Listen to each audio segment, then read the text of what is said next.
Warum sagen manche Ökonomen, dass fast alle Probleme der letzten 50 Jahren, also Blasen, Schuldenberge, Inflation, Boom- und Bastzyklen, genau daher kommen, dass wir die Regeln der Austrian Economics ignoriert haben? Was würde passieren, wenn Zentralbanken und Staaten plötzlich keine neuen Schulden mehr machen und kein Geld mehr drucken dürften? Warum ist Zeitpräferenz so ein mächtiges Konzept und warum macht unser jetziges Geldsystem unsere Zeitpräferenz künstlich hoch? Ist die Austrian School nur eine Nischentheorie für Libertäre? Oder erklärt sie genau das, was wir heute mit Inflation, Immobilienpreisen und sinkender Kaufkraft erleben? Und vor allem, wie kann ich als ganz normaler Mensch diese Ideen nutzen, um finanziell unabhängiger zu werden? Hallo und herzlich willkommen auf meinem Kanal Boost Beyond, deinem Zentrum für persönliche Finanzen und Selbstentwicklung mit unterhaltsamem Roguelike-Gameplay im Hintergrund. Im heutigen Video sehen wir mal wieder ein Spiel, welches wir noch nicht auf diesem Kanal hatten. Darkest Dungeon.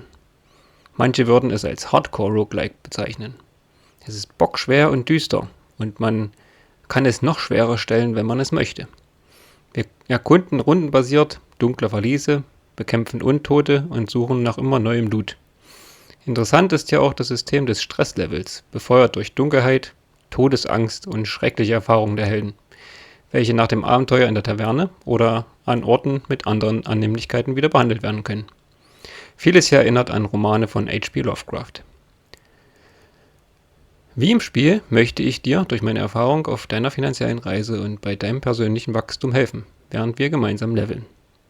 Wenn du neu hier bist, drück gern den Abonnieren-Button und wenn es dir gefällt, auch den Like-Button, damit diese Videos mehr Leuten empfohlen werden können. Das heutige Thema soll sein österreichische Schule oder Ökonomie erklärt. Warum unser System kaputt ist und wie du dich trotzdem schützt. Ein wichtiger Disclaimer am Anfang. Das hier soll keine Finanzberatung sein. Alles, was ich dir erzähle, ist meine persönliche Meinung, mein aktueller Wissensstand und meine Interpretation. Die Austrian Economics sind eine Denkschule, keine unumstößlichen Wahrheiten. Wenn du größere finanzielle Entscheidungen treffen willst, hol dir bitte einen unabhängigen Finanz- und Steuerberater. Okay, jetzt wird's spannend. Also, was hat es eigentlich mit diesen österreichischen Schule der Ökonomie auf sich und warum beschäftigt mich das so sehr? Das ist eines der Themen, die mein ganzes Denken über Geld, Wirtschaft und mein eigenes Leben am stärksten verändert haben. Also setz dich, ich erkläre dir das so, wie ich es mir selbst Schritt für Schritt angeeignet habe. Die österreichische Schule ist im Kern eine Denkweise, die Mitte oder Ende des 19. Jahrhunderts in Wien entstanden ist. Vor allem durch Karl Menger, Eugen von Böhm-Baumberg, Ludwig von Mises und später Friedrich August von Hayek, der auch den Nobelpreis 1974 bekommen hat. Das Wichtigste, was sie anders macht als Mainstream-Ökonomie, zum Beispiel Keynesianismus oder auch MMT, die subjektive Werttheorie. Wert entsteht nicht durch Arbeit oder Produktionskosten. Wert entsteht im Kopf des Menschen. Ein Glas Wasser in der Wüste ist unbezahlbar, am Gletscher fast wertlos. Preise sind somit Signale subjektiver Wertschätzung, keine objektiven Tatsachen. Zudem Zeitpräferenz und Kapitaltheorie. Menschen bevorzugen Güter heute gegenüber Gütern von morgen. Das ist eine positive Zeitpräferenz. Je niedriger die Zeitpräferenz, desto mehr sparen und investieren Menschen in langfristige Projekte. Zum Beispiel Fabriken, Forschung oder ihre Ausbildung. Zins ist der Preis für dieses Warten. Er zeigt, wie hoch die Gesellschaft die Gegenwart gegenüber der Zukunft bewertet. Eine wichtige weitere ist die Konjunkturtheorie, auch Austrian Business Cycle Theorie genannt. Künstlich niedrige Zinsen durch Zentralbanken täuschen Unternehmer. Es sieht so aus, als gäbe es mehr echte Ersparnisse, als tatsächlich vorhanden sind. Somit kommt es zu Fehlinvestitionen in Projekte, die eigentlich nicht rentabel sind. Die Boomphasen entstehen, aus dem alles scheinbar super wäre und wächst. Aber dann muss zwangsläufig ein Bust, also eine Krise, kommen, weil die echten Ersparnisse nun mal fehlen. Die Österreicher sagen dazu, die allermeisten Rezessionen der letzten 100 Jahre, zum Beispiel 1929, 2001, 2008 und 2020, waren hauptsächlich durch diese künstlichen Kreditexpansionen verursacht. Und letztens die Geldtheorie. Geld muss knapp sein, sonst verliert es seinen Wert als Rechengröße. Fiat-Geld mit beliebiger Vermehrung führt zwangsläufig zu Inflation und Verzerrung der Preissignale. Hayek hat das schon 1974 gesagt. Zentralbanken können unmöglich genug Wissen haben, um die Wirtschaft zentral zu steuern. Das Wissen ist verteilt bei Millionen von Menschen. Meine eigene Entwicklung war hier ziemlich krass. Bis ca. 2018 habe ich die Welt noch klassisch gesehen. Zentralbanken stabilisieren alles, Inflation ist normal. Staat kann die Wirtschaft lenken. Dann habe ich aber Mises Human Action und Hayeks The Road to Serfdom und Seyfedin Ammous den Bitcoin-Standard gelesen. Und plötzlich fielen mir viele Puzzleteile zusammen. Die Immobilienblase, die Tech-Blase, die Dauer-Nullzinsen, die explodierenden Staats- und Unternehmensschulden. Plötzlich ergab alles Sinn. Es war keine Serie von Pech, sondern ein logisches Ergebnis von jahrzehntelanger künstlicher Zinssenkung und Geldmengenausweitung. Was ich daraus für mein eigenes Leben gezogen habe. Ich versuche, meine Zeitpräferenz bewusst zu senken. Statt sofort zu konsumieren, spare ich erst und investiere dann. Das fühlt sich erstmal unangenehm an, aber nach 1 bis 2 Jahren merkt man, ich habe mehr Kontrolle, mehr Freiheit, mehr innere Ruhe. Zudem halte ich nur noch einen kleinen Teil meines Vermögens in weichem Geld, also zum Beispiel Euro auf dem Giro- oder Tagesgeldkonto. Der Rest geht in knappe Assets, insbesondere Bitcoin als hartes digitales Geld, in physisches Gold, teilweise in breit gestreute Qualitätsaktien. Ich nutze das System trotzdem zu meinem Vorteil. Ich nutze günstige Festzinskredite für produktive Dinge, auch Weiterbildung, auch weil Inflation die Schulden real entwerten.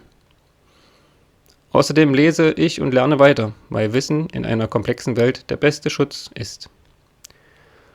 Ein kleiner Roguelike-Vergleich. Der Kreditismus ist wie ein Run, in dem der Dungeon-Chef, also zum Beispiel die Zentralbank, ständig neue Cheat-Items verteilt. Am Anfang fühlt sich alles super an, aber irgendwann crasht der ganze Server. Die Austrian Economics ist wie das Lesen des Guides. Du verstehst plötzlich die Mechaniken und kannst dich vorbereiten, statt blind immer mitzulaufen. Zum Schluss noch ein paar praktische Tipps, die mir geholfen haben. Versuche deine Zeitpräferenz zu messen. Frage dich jeden Monat, wie viel Prozent meines Einkommens gebe ich für Dinge aus, die ich in 5 Jahren nicht mehr vermissen würde. Je höher, desto höher deine Zeitpräferenz. Mach einen Dopamin-Detox. 30 bis 90 Tage keine Impulskäufe. Stattdessen jeden Euro in harte Assets stecken. Wissen aufbauen. Lies Bücher von Mises, von Seyfedin Ammous und vielen anderen. Das ist zwar manchmal harte Kost, aber es lohnt sich enorm. Mach dein Portfolio nach Austrian-Logik.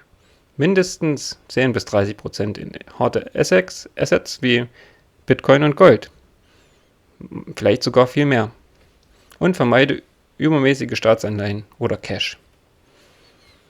Und letztlich denke langfristig.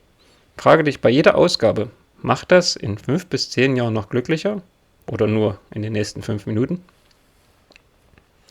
Kurz gesagt, die Austrian Economics hat mir gezeigt, warum unser System so tickt, wie es tickt. Und wie ich mich trotzdem schützen und sogar davon profitieren kann. Sie kann mich von einem passiven Konsumenten zu jemandem machen, der bewusst seine Zeitpräferenz senkt und gleichzeitig langfristig denkt. Was denkst du? Hast du schon mal Bücher über die Austrian Economics gelesen? Oder klingt das für dich erstmal zu schwierig oder zu extrem? Schreib mir das gerne in die Kommentare. Wenn dir das Video gefallen hat, lasst mir gerne ein Like da und abonniert den Kanal, damit er mehr Leuten vorgeschlagen werden kann. Da wir nun wieder ein neues Spiel gesehen haben, schreibt mir gern, ob wir weiter rotieren sollten oder mal eine Weile bei einem Spiel bleiben sollten. Vielen Dank und bis zum nächsten Mal auf diesem Kanal.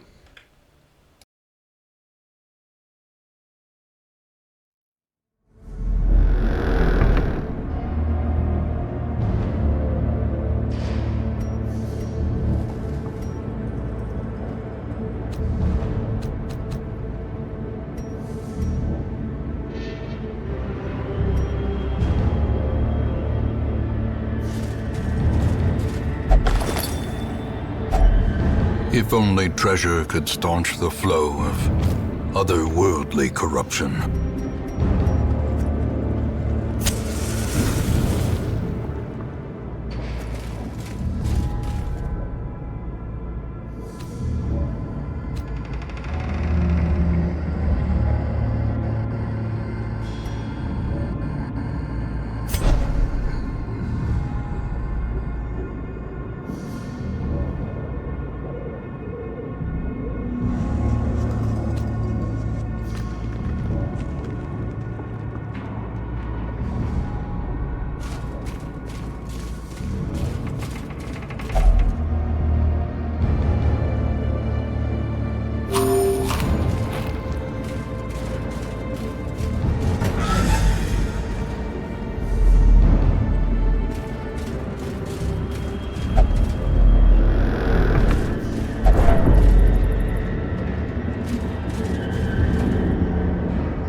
Impressive.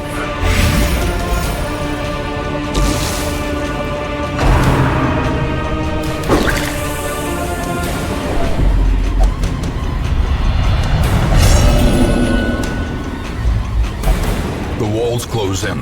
The shadows whisper of conspiracy.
Death by inches.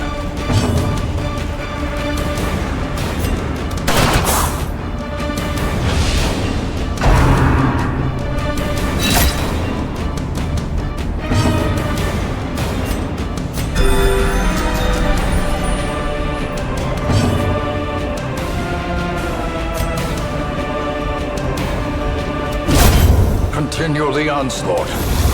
Destroy them all.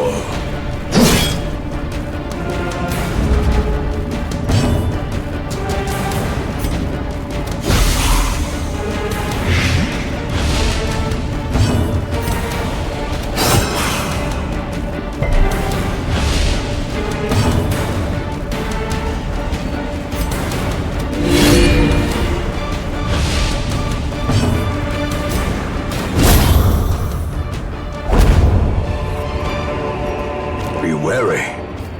Triumphant pride precipitates a dizzying fall.